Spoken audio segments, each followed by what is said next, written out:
নব নত বড় শ্যামল সুন্দর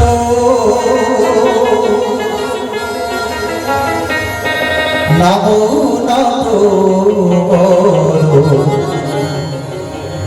জলধর নটরাই। আপনারা জানেন গোকুলবাসীকে 7 দিন এই ঝড় বৃষ্টি জলের হাত থেকে গোবিন্দ রক্ষা করেছিলেন গিরি গোবর্ধন পর্বত বাম হাতের কনিষ্ঠ আঙ্গুলের উপর রেখে। ওটা দেখেছেন গোবিন্দ কি ইঙ্গিত দিয়েছে, সেই জায়গাটা পরে যেতে চাই। আমাদের দেহের মধ্যেও গিরি গোবর্ধন পর্বত রয়েছে। হ্যাঁ, গোবিন্দ এখনো সেটাকে যে কোনো আঙ্গুল দিয়ে ধারণ করে থাকেন। সব কথা বলা যায় না, ইঙ্গিতে বুঝে নিতে হয়। समझदार आदमी का इशारा ही काफी होता है। ताई শুনুন কি বললেন। জলধর নটরাই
পরিবর্তিত হতে হতে ব্রজধানে পরিণত হয়। কখন?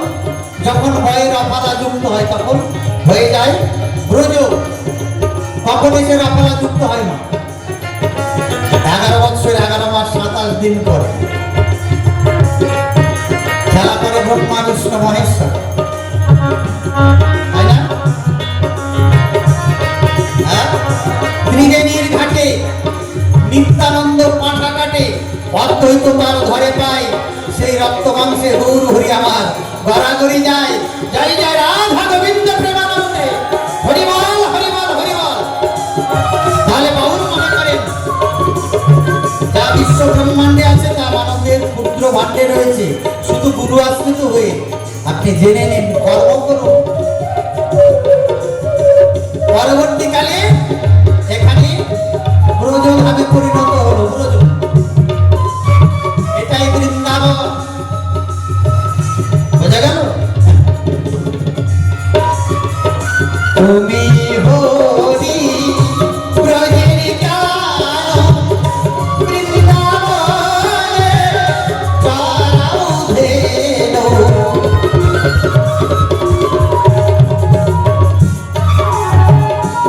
বাজাইয়া মোহন ধেনু।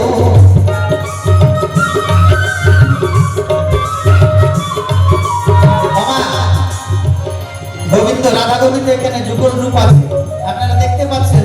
গোবিন্দের হাতে মাসি কয়টা মা বাবা? কয় প্রকার মাসি আছে বলুন তো, কেউ জানেন? 4 প্রকার। 4 প্রকার মাসি রয়েছে। যা দিয়ে গোবিন্দ চরণ ধেনু, তার নাম কি হচ্ছে বেনু। যা দিয়ে ব্রজবাসী উদাসী, তার নাম বাসী। একটার মাথা দেখবেন এরকম মকর মাসের মাথা রয়েছে, ওটার নাম মুরলী। আর যা দিয়ে রাধাকুণ্ড শ্যামকুণ্ড গোবিন্দ পালন করেছিলেন বৃন্দাবন, সেই জন্য তার নাম কুরুলি।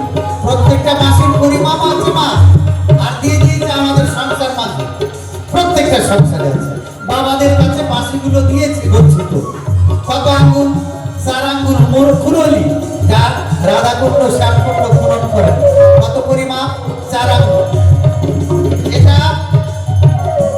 মকর মাসের মাথা রয়েছে মুরলী, এটা হচ্ছে 6 আঙ্গুল। আর যা দিয়ে গোবিন্দ চরণ ধেনু, এর নাম হচ্ছে বেনু, এটা হচ্ছে 8 আঙ্গুল। আর মাসি, যা ব্রজবাসী উদাসী, এটা হচ্ছে 12 আঙ্গুল। মিলিয়ে যাবে, আমার কথা নয়, মহাজনের আকার দেখেছি।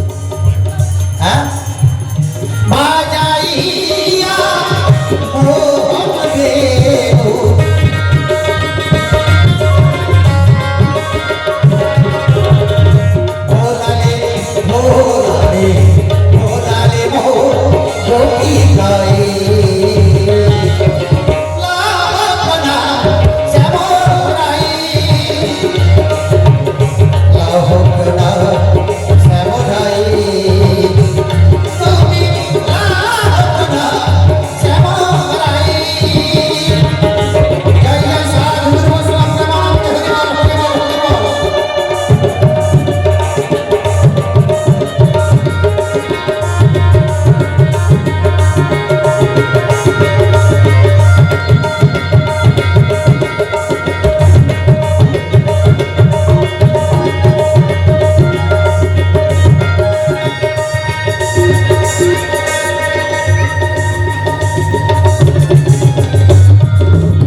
ভালো করে বুঝুন, বাউল গান শ্রবণ করতে এসেছেন। মদন কখন মোহন হয়ে যায়? গানে জর্জরিত আপনার দেহ। কেন? কলিযুগের মানুষ আমরা, আমাদের অন্নগত প্রাণ আর জনিগত মন। ভাত না খেলে বাঁচবো না, সঙ্গম না করলে পরে মন চঞ্চল হয়ে যাবে, এটাই নিয়ম। তাহলে মদন কখন মোহন হয়ে যায়? সাধারণ ক্ষেত্রে আমরা শ্বাস ছাড়ছি 12 আঙ্গুল, এই যে নাক দিয়ে শ্বাস ছাড়ছেন 12 আঙ্গুল, নিচ্ছেন কত আঙ্গুল? মাত্র 8 আঙ্গুল। বোঝা গেল বিষয়? তাহলে দমে দমে আয়ু পায়, সেই জন্য গুরুতে করতে হয় আশ্রয়। রেচর করুক কুম্ভকের মাধ্যম দিয়ে খরচ হওয়া জিনিস পূরণ করতে হয়, তাই এই ব্যায়ামটার নাম পূরক। গুরুকর্মর মাধ্যমে পাওয়া যায়, হাওয়া দিয়ে। তার মাত্রা কত মাত্রায় নেবেন, কত মাত্রা রাখবেন, কত মাত্রা ত্যাগ করবেন, গুরুর কাছে জেনে নেবেন। কিন্তু মদন তখন মোহন হয়, কানের আজকে 5টা মান, মদন মাদন শোষণ স্তম্ভন মোহন। যখন আপনি এই যে 12 আঙ্গুল শ্বাস ত্যাগ করছেন, তার মধ্যে 5 আঙ্গুল যদি কমিয়ে দিতে পারেন, মানে 5টা মিট ভক্ষণ করা হয়, মানে তখন আপনি সাধারণ ক্ষেত্রে ছাড়বেন 7 আঙ্গুল, নিচ্ছেন 8 আঙ্গুল, ছাড়বেন 7 আঙ্গুল। তখন মদন আর মদন থাকবে না, মোহন হয়ে যায়। রাধা গুণগান গায়, জয় জয় রাধা গোবিন্দ প্রেমানন্দে, হরিবল হরিবল হরিবল।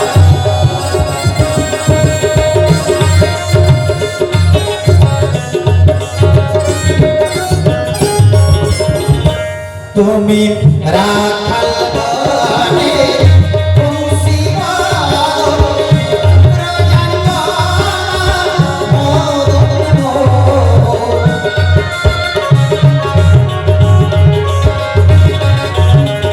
বংশ রাজা মুরলীধর,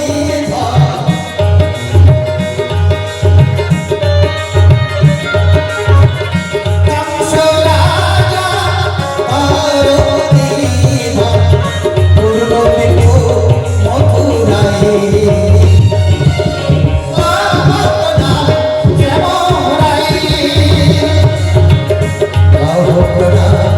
শ্যামরাই, বাবা শ্যামরাই,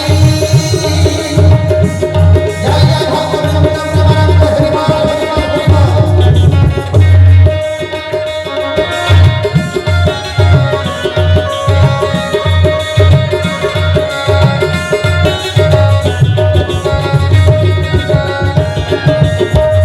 সতী শিবালে বংশীধারী, যুগলে না রাহে মুরারি।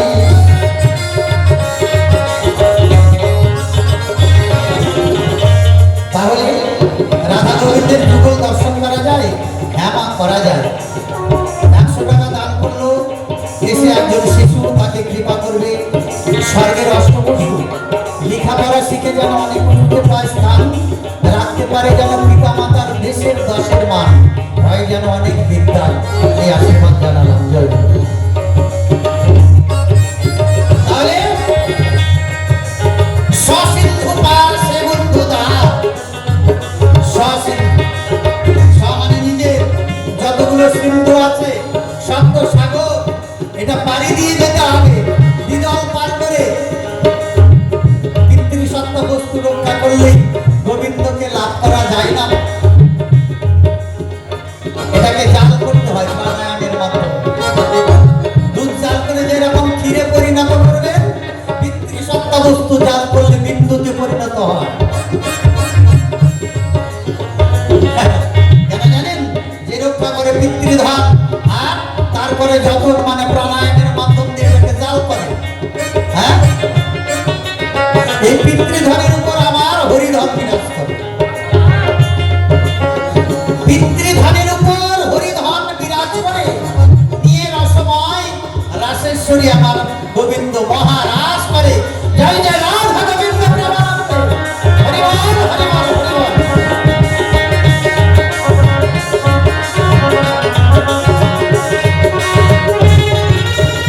সতী